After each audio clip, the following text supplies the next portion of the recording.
teman-teman dan saudara dimanapun Anda berada. Shalom. Marilah kita memuji dan menyembah nama Tuhan melalui ibadah ini. Sebab itu mari persiapkan hati dan pikiran kita untuk memuji dan menyembah nama Tuhan. Marilah kita menyanyikan lagu pujian pertama kita, Bapakku datang. 1, 2, 3. Bapakku datang Menyembahmu di sini, ku percayakan ada bagiku. Tak usah ku takut, sebab Kau sertaku. Tak usah ku bimbang, Kau di dalamku. Tak usah ku cemas, Kau penghiburku. Saat ku lemah, Kau kuatku. Ku nyanyi haleluya.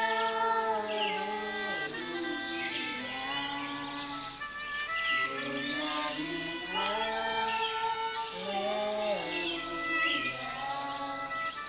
Sungguh Kau hebat, ajaib perkasa perbuatanmu di hidupku. Tuhan Yesus, saat ini kami mau memulai ibadah kami di tempat ini. Berkatilah ibadah ini dari awal sampai hingga akhir. Tuhan Yesus, hanya inilah doa kami. Tuhan Yesus, terima kasih atas nama-Mu.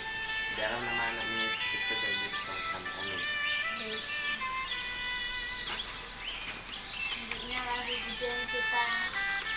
Selanjutnya lagu pujian kita selanjutnya Yesus kekasih jiwaku. 1, 2, 3, ya.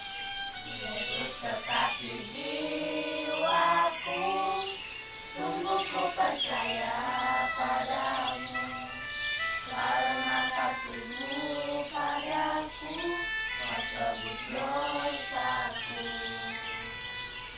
Dari terbitnya matahari dan sampai terbenamnya, ku angkat lagu pujian, tinggikan nama-Mu. Dengan gendang ku puji dengan kecapi. Oh, ku bernyanyi haleluya, Yesus kekasihku. Jiwaku, sungguh ku percaya padamu. Karena kasih-Mu padaku, Kau tebus dosaku. Dari terbitnya matahari dan sampai terbenamnya, ku angkat lagu pujian, tinggikan nama-Mu. Dengan gendang ku puji dengan kecapi. Oh, ku bernyanyi haleluya, Yesus kekasihku. Lagu selanjutnya ada Tuhanlah kekuatan dan mazmurku. 1, 2, 3, ya. Tuhanlah kekuatan dan mazmurku, Dia gunung batu dan keselamatanku. Hanya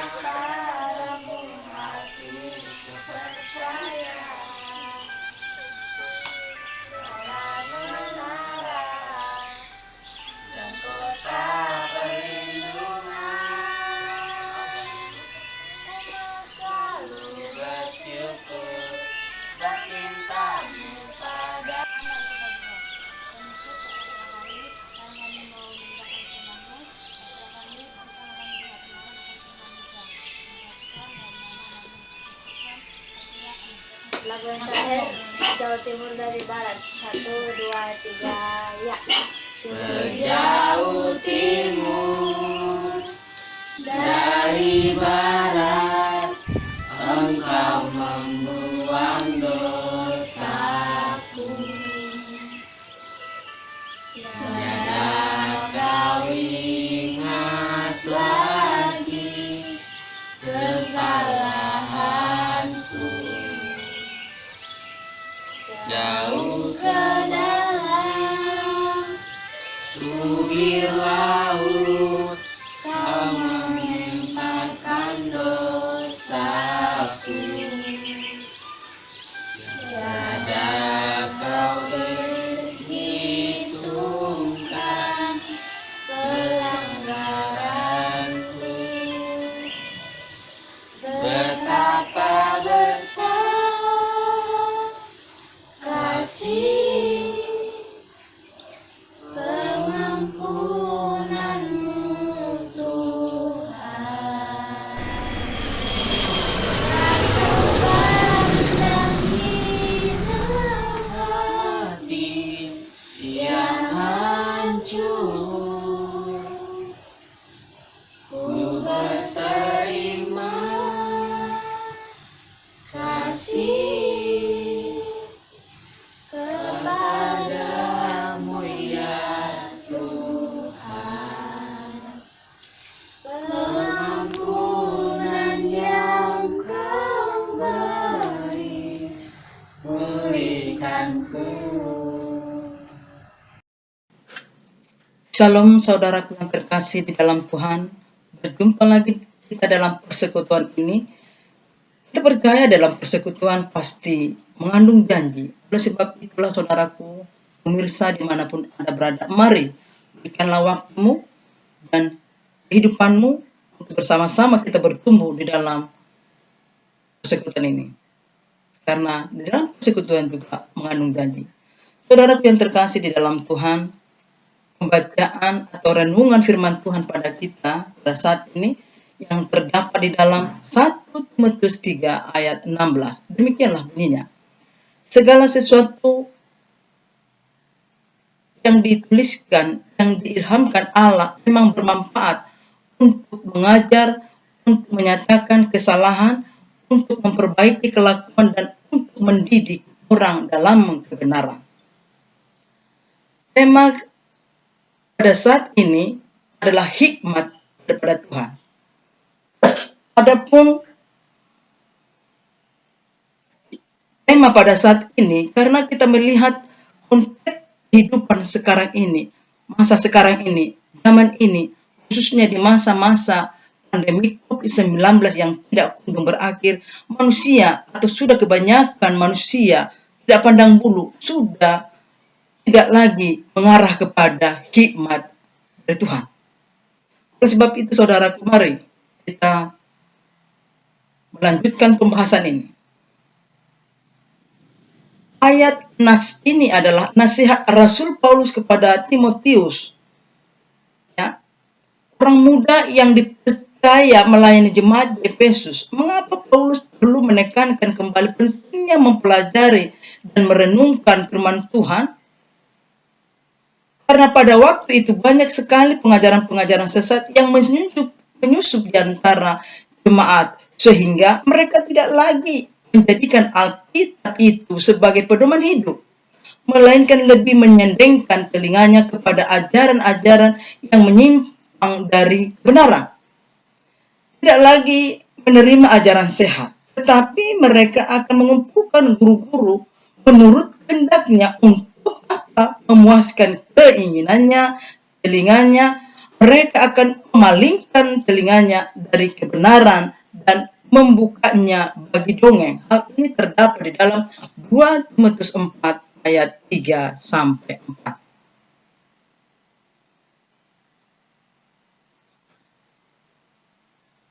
Dalam hal ini apa manfaat Alkitab bagi kehidupan orang percaya? Adalah sarana utama belajar mengenal pribadi Tuhan, mempercaya janjinya, serta memahami apa kehendak dan rencananya bagi kehidupan kita. Melalui Alkitab, Tuhan mengajar dan mendidik kita untuk hidup dalam kebenaran. Nah, ini hidup dalam kebenaran. Maka hal ini dalam firman-Nya Mazmur 100 ayat 19 Mazmur 119 ayat 105 dikatakan, firman-Mu itu pelita bagi kakiku dan terang bagi jalanku. Proses pertumbuhan menuju karakter Kristus tidak terjadi secara otomatis atau tiba-tiba, namun memerlukan waktu seumur hidup. Artinya kita tidak bisa lepas daripada firman Tuhan, karena itu adalah menuntun kita, rema dalam kehidupan kita, supaya tetap kita berjalan di dalamnya Tuhan. Maka untuk bertumbuh secara rohani, Allah sudah memberikan kepada kita pedomannya, yaitu melalui Alkitab. Maka dalam 2 Timotius 3 ayat 16 sudah jelas disampaikan. Maka ini diperlukanlah kebenaran untuk mengubah kehidupan kita, dan Alkitab menuju kebenaran itu kepada orang percaya.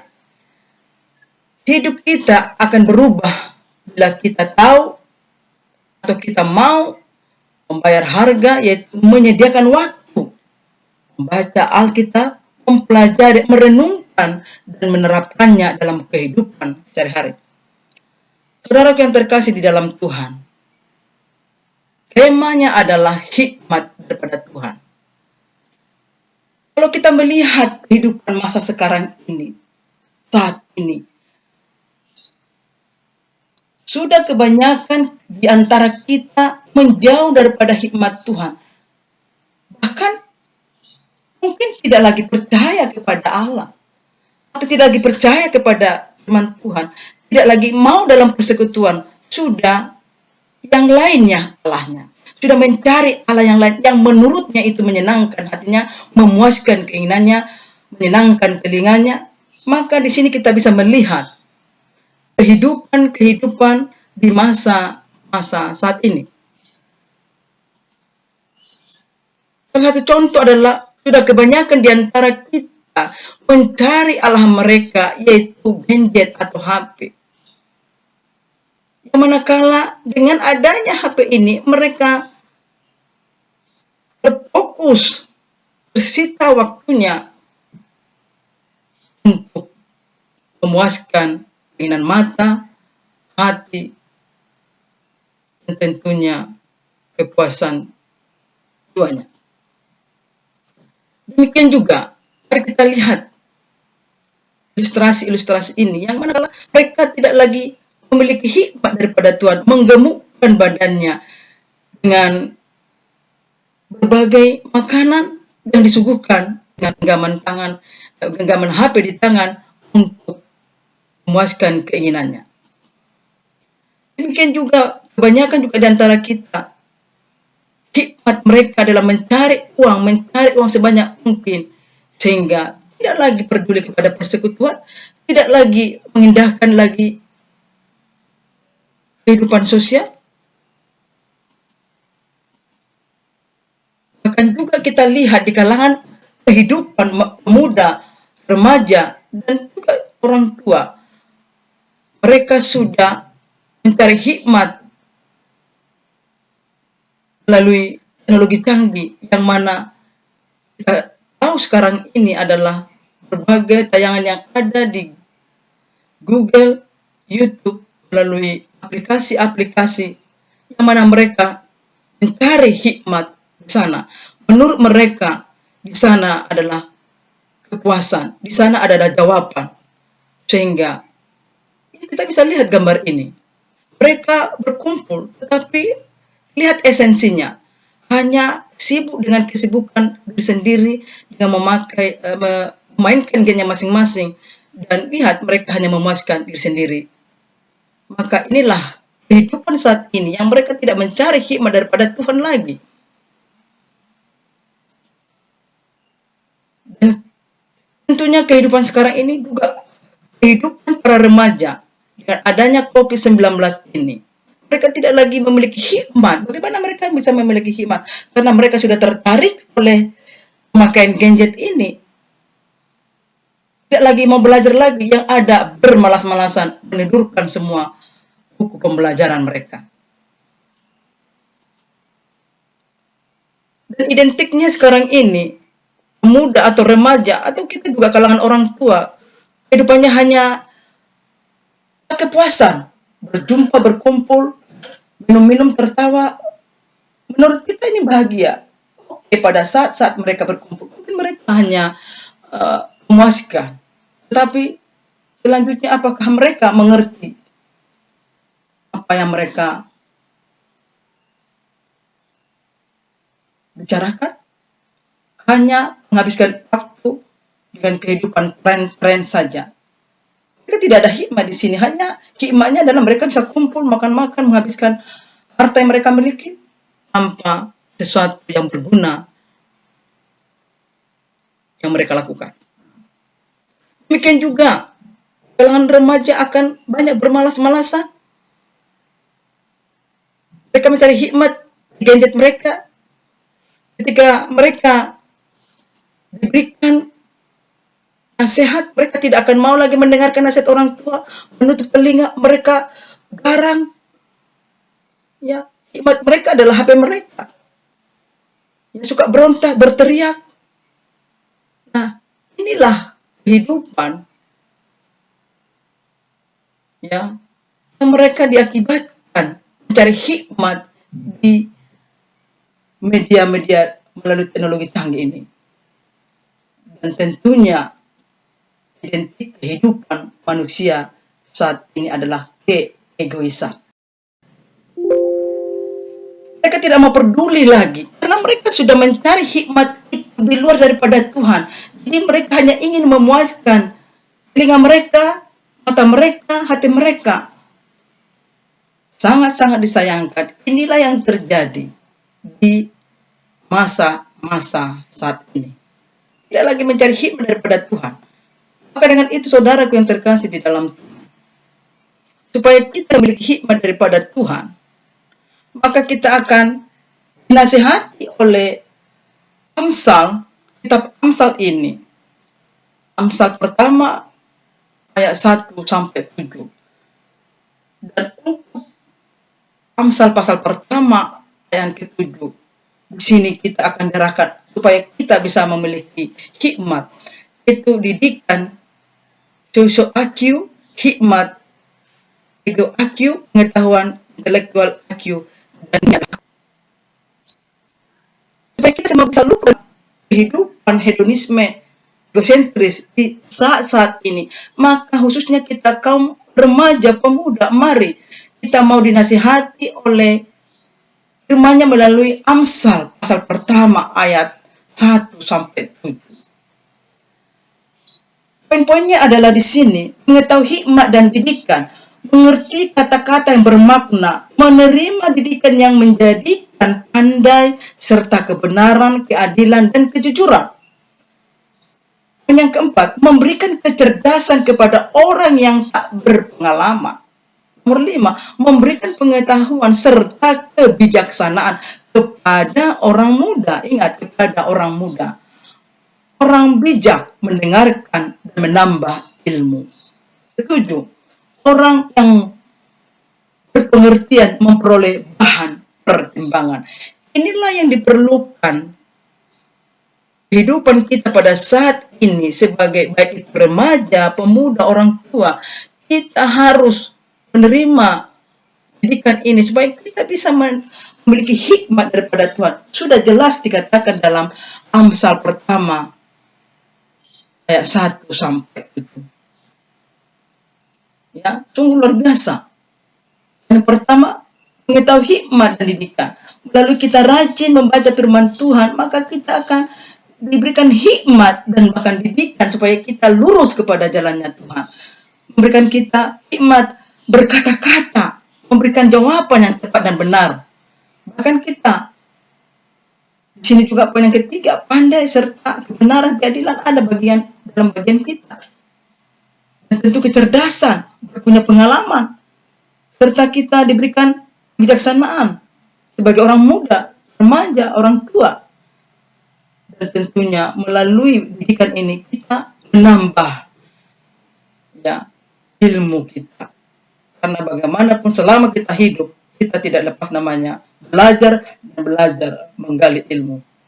Dan yang ketujuh, orang yang berpengertian memperoleh bahan pertimbangan. Artinya tidak gegabah, tidak mudah mempercayai berita-berita hoax yang tidak punya sumber yang jelas. Jadi ada pertimbangan-pertimbangan. Ketika memberikan jawaban pun punya hikmat untuk memberikan pertimbangan sehingga tidak salah mengambil keputusan.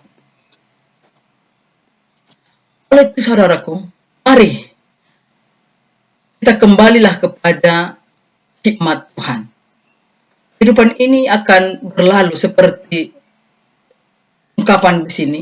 Rumput menjadi layu bunganya, memudar, tetapi firman Tuhan bagi kita akan tetap berdiri sampai selama-lamanya. Oleh sebab itulah saudaraku yang terkasih di dalam Tuhan, sudah jelas dipaparkan berdasarkan 2 Timotius pasal 3 ayat 16. Kita perlu memiliki hikmat. Maka ya, melalui pembacaan firman Tuhan ini kita diajar, dididik, diarahkan, dinasihati. Oleh sebab itu, saudaraku yang terkasih, marilah ambil tindakan untuk berada di dalam hikmat Tuhan, untuk menghidupi kehidupan di masa-masa yang sukar ini. Oleh sebab itu dikatakan di dalam firman-Nya Mazmur 25 ayat 5. Hanya ini yang bisa kita peroleh atau memiliki ini, supaya Tuhan membawa kita berjalan dalam kebenaran, dan biarlah kiranya Tuhan mengajari kita.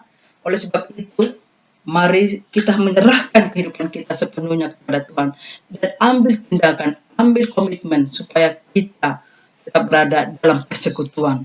Karena itulah kita dibimbing, diarahkan.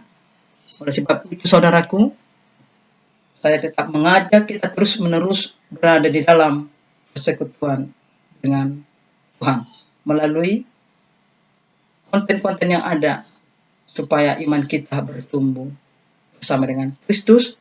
Tentunya pasti kita memiliki hikmat daripada Tuhan. Baik, terima kasih. Dan saya simpulkan menjadi ayat emas bagi kita dalam Amsal pasal 1 sampai 7. Tapi inilah menjadi ayat emas. Yang pertama, untuk mengetahui hikmat dan didikan, untuk mengerti kata-kata yang bermakna, untuk menerima didikan yang menjadikan pandai serta kebenaran, keadilan, dan kejujuran, untuk memberikan kecerdasan kepada orang yang tak berpengalaman dan pengetahuan serta kebijaksanaan kepada orang muda.